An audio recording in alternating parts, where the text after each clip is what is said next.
WRN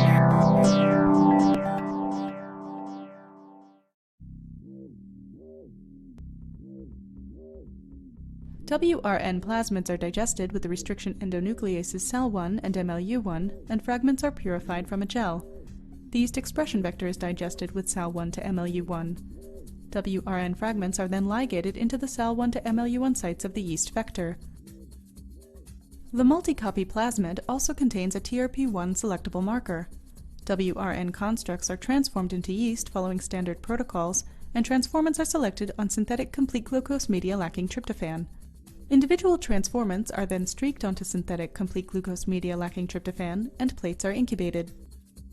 From the master plate, to analyze the slow growth phenotype restoration in WRN transformed SGS1 top 3 double mutant strain, transformants are streaked on glucose or galactose containing plates. To analyze the effect of WRN expression on HU and MMS sensitivity, spotting is done. To determine the cell cycle distribution of WRN-expressing yeast cells, DAPI staining is performed. Expression of WRN in heterologous hosts is analyzed by Western blot analysis.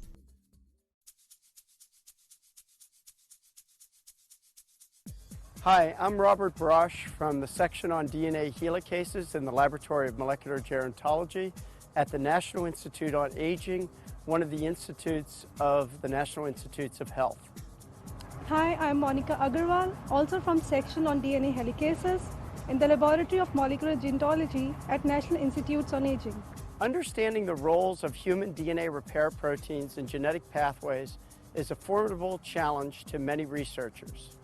Genetic studies in mammalian systems have been limited due to the lack of readily available tools, including mutant genetic cell lines,